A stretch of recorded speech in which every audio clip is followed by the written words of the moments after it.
আসমান আমাকে সিজদা করবে না, জমিন আমাকে সিজদা করবে না, পাহাড় পর্বত যা আছে কোনো কিছু আমাকে সিজদা করবে না। কারণ পৃথিবীর মধ্যে আমাকে সিজদা করার জন্য, আমার ইবাদত করার জন্য জাতির নাম হলো মানুষ। কি নাম? মানুষ। وَإِذْ قَالَ رَبُّكَ لِلْمَلَائِكَةِ إِنِّي جَاعِلٌ فِي الْأَرْضِ خَلِيفَةً قَالُوا أَتَجْعَلُ فِيهَا مَن يُفْسِدُ فِيهَا وَيَسْفِكُ الدِّمَاءَ وَنَحْنُ نُسَبِّحُ بِحَمْدِكَ وَنُقَدِّسُ لَكَ قَالَ إِنِّي أَعْلَمُ مَا لَا تَعْلَمُونَ। আল্লাহ তাআলা বলেন, আমি যখন মানুষকে দুনিয়ার জমিনে পাঠাবো, এই মানুষকে দুনিয়ার জমিনে পাঠানোর জন্য আমি আল্লাহ ফেরেশতাদের সাথে পরামর্শে বসে গেলাম। মানুষকে দুনিয়ার জমিনে পাঠানোর জন্য ফেরেশতাদের সাথে আমি যখন পরামর্শে বসে গেলাম, ফেরেশতারা আমাকে বলল, আল্লাহ আপনি কি দুনিয়ার জমিনে এমন কি জাতি পাঠাইতেছেন যারা নাকি জমিনে গিয়ে ফাসাদ সৃষ্টি করবে, বিশৃঙ্খলা সৃষ্টি করবে? আপনি কি এমন জাতি জমিনে পাঠাইতেছেন যারা নাকি রক্তপাত করবে? আল্লাহ তাআলা বলেন, না না না, এই ফেরেশতা আমি যা জানি তোমরা কি তা জানো কিনা? ফেরেশতা বলুন, না আল্লাহ আপনি যা জানেন আমরা তা জানি না, বরং আপনি আমাদের চাইতে বেশি জানেন। সুবহানাল্লাহ। বলেন না সুবহান, একটু বলেন। গুনাহ তো হবে না, গুনাহ হবে না। আল্লাহ আমার আপনাকে এত আদর করে বানালেন, আমি কি একবার কি আল্লাহ সুবহানাল্লাহ তাসবিহ পড়তে পারবো না? তাহলে আল্লাহ তাআলা তো প্রতিবাদ করলেন ফেরেশতাদের সাথে, সাবধান এই বান্দা, তোকে দুনিয়ার জমিনে পাঠানোর জন্য আমি আল্লাহ কত মোকাবেলা করলাম, তোর সম্মান উপরে উঠানোর জন্য আমি আল্লাহ আমার প্রিয় নবী আদম আলাইহিস সালামকে কি করলাম? সম্মান দিয়া সকল ফেরেশতাকে বললাম তোমরা তাকে সিজদা করো। এই বান্দা চিন্তা করে দেখ, একটা শয়তান, সে কিন্তু একসময় কি ছিল? ফেরেশতা ছিল। আমি যখন আদমকে সিজদা করতে বললাম তখন সে তার সৃষ্টির কারণে সে যে আগুনের তৈরি, এটার জন্য সে নিজে অহংকার করে যখন আমার প্রিয় প্রতিনিধি মানুষকে সিজদা, আদমকে সিজদা করলো না, তখন আমি আল্লাহ কিন্তু তাকে ফেরেশতার কাতার থেকে বের করে দিলাম। বান্দা তোর জন্য আমি এত মুজাহাদা, এত আশা ভরসা করে রাখলাম, তুই আমার জন্য কি করো? কিছু করেন? কিছুই তো করেন না। আল্লাহ তাআলা আমার আপনার থেকে কিছু চান না। আল্লাহ তাআলা আমার আপনার থেকে একটাই চান, বান্দা তুই মুমিন হ, মুমিন হইয়া মুসলমান হইয়া কবরে আস। এই জন্য আল্লাহ তাআলা বলে, ইয়া আইয়ুহাল্লাযীনা আমানুত্তাকুল্লাহ হাক্কা তুকাতিহি ওয়া লা তামুতুন্না ইল্লা ওয়া আনতুম মুসলিমুন। আল্লাহ তাআলা বলে, হে ঈমানদার বান্দা বান্দিরা, ইয়া আইয়ুহাল্লাযীনা আমানুত্তাকুল্লাহ, তোমরা কাকে ভয় করো? আওয়াজ নেই। কাকে ভয় করো? জোরে বলেন, কাকে ভয় করার জন্য আল্লাহ তাআলা বলছেন, ইয়া আইয়ুহাল্লাযীনা আমানুত্তাকুল্লাহ, হে বান্দা তোমরা আল্লাহকে ভয় করো হাক্কা তুকাতিহি, কেমন ভয়?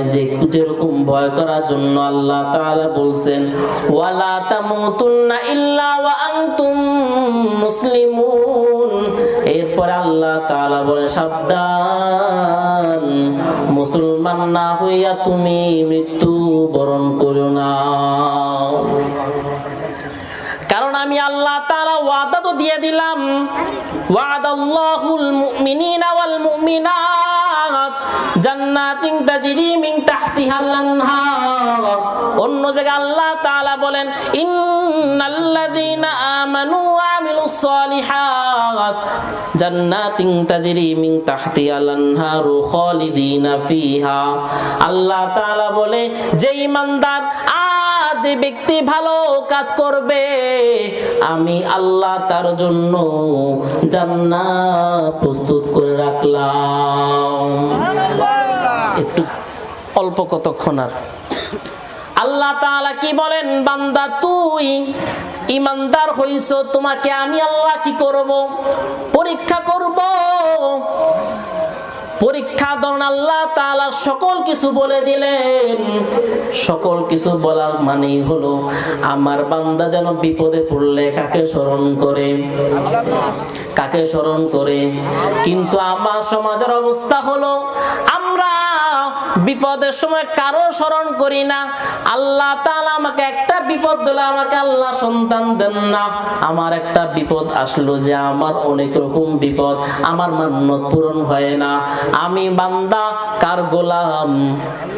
আমি কার গোলাম? কিন্তু আমি সেজদা দেই হলো মাজারে। কারে সেজদা দেই? আমি টাকা পয়সা কাকে দান করি? মাজারের মধ্যে 1000 টাকা খরচ করে বাবার কেবলা, বাবার কদমে সেজদা দেওয়ার জন্য যাই।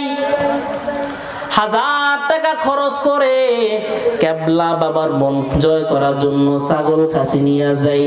আল্লাহ তাআলা বলেন, আরে গোলাম আমি তোরে আমার জন্য বানাইলাম, তোর কি চাওয়া দরকার তুই আমার কাছে চাও, কারণ আমি আল্লাহ সব সময় তোর জন্য প্রস্তুত। আল্লাহ তাআলা বলেন, হে নবী আপনি জানায়া দেন আমার ব্যাপারে আমার বান্দা বান্দীরা কি করবে, একটা প্রশ্ন করবে। হে পয়গম্বর বলেন আল্লাহ তাআলা কোথায়? আল্লাহ তাআলা জবাব দিয়ে বলেন, আপনি বলিয়েন যে আমি আল্লাহ বান্দার অতি নিকটেই থাকি। কোথায় থাকি বলেন? অতি নিকটে। এই জন্য আল্লাহ রাব্বুল আলামিন প্রতিদিন রাতে শেষ ভাগে আল্লাহ তাআলা আমারে আপনারে ডাকেন, হে বান্দা আল্লাহ মিন মুস্তাগফিরিন ফাগফিরলা, আল্লাহ মিন মুস্তারজিকিন ফারজুকলা। এমন কেউ কি আছো যে তোমরা বিপদের মধ্যে আছো, যে তোমরা আমার কাছে চাইবা, তোমাদের রিজিক চাইবা? এমন কেউ কি আছো গুনাহ কারণে তোমার অন্তর পুরো নাপাক হয়ে গেল? এখন কি তোমরা এমন কেউ আছো যে তোমরা আমার কাছে ক্ষমা চাইবা?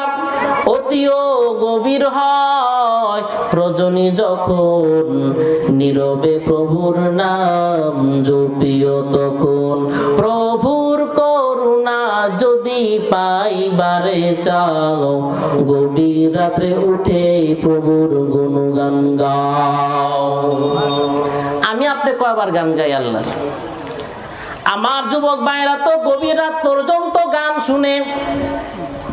সত্য বললাম না মিথ্যা বললাম? গভীর রাত 1টা বাজে, কিরে সন্তান তুমি জাগুন কেন? গিয়ে দেখা যায় আমার ওই যুবক ভাই গান শুনতেছে। আমার যুবক ভাই কিন্তু জানে না এই রাতের গভীরে আল্লাহ তাআলা আমার যুবক ভাইকে ডাকতেছেন, এই যুবক আয়, একবার তুই শুধু আমার কাছে ক্ষমা চা, একবার তুই শুধু আমার কাছে তোর রিজিক চা, দেখ আমি আল্লাহ তোর রিজিক দান করি কিনা, আমি আল্লাহ তোরে ক্ষমা করি কিনা। আমার যুবক ভাই যে গানের পাগল, আল্লাহ তাআলা সেই গানটাই শুনাইবেন আমাদেরকে জান্নাতে। যদি আমি আপনি জান্নাতের ফয়সালা পেয়ে যাই, মিশকাত শরীফে বর্ণনা আছে যখন আল্লাহ তাআলা মুমিন বান্দাদেরকে জান্নাতে দিয়ে দিবেন, তখন আল্লাহ রাব্বুল আলামিন সকলের কাছে হুর পাঠিয়ে দিবেন। কি পাঠিয়ে দিবেন? হুর পাঠিয়ে দিবেন। আল্লাহ তাআলা তখন অদৃশ্যের আওয়াজে হুকুম করবেন, ও রূপসীরা, জান্নাতের যে একটা অ্যালবাম আছে তোমরা ওই অ্যালবামটা ছেড়ে দাও। অ্যালবামটা হলো নাহনুল খালিদাতু ফালা নাবিদু ওয়া নাহনুন নাইমাতু ইয়াতু ফালা নাসখাতু তুবা লিমান কানা লানা ওয়া কুন্না লাহু। আমাদের মূল কথা হলো আমরা ইমানদার। আমরা কি ভাই? ইমানদার। আল্লাহ আমাদের পরীক্ষা নেবেন, এটা আমার বিশ্বাস রাখতে হবে। আর এই বিশ্বাস রেখে সামনের পথ চলতে হবে। মনে রাখবেন, ইমানদার হয়েছেন, আল্লাহর পক্ষ থেকে পরীক্ষা আসবে। সেই পরীক্ষা যেই পরীক্ষা হোক না কেন, যদি আমার জান নিয়ে পরীক্ষা যদি হয়, আমি অবশ্যই জান নিয়ে পরীক্ষা দিব। যদি আমার নবীর ইজ্জতের উপর যদি আঘাত আসে, আমি রক্তের বন্যা দিয়ে, রক্তের বন্যা ভাসিয়ে পরীক্ষায় আমি কৃতকার্য হয়ে আমার নবীকে দেখায় দিব, পয়গম্বর আপনি তো বলেছেন যদি ইমানদার যদি হইতে হয়, আমার সন্তান থেকে, মা বাবা থেকে আপনাকে বেশি ভালোবাসতে হবে। ইমানদার যদি হতে হয়, আল্লাহ আপনি তো বলেছেন বিপদ আসবে, বিপদের মুসিবত আপনি সরাইয়া দিবেন।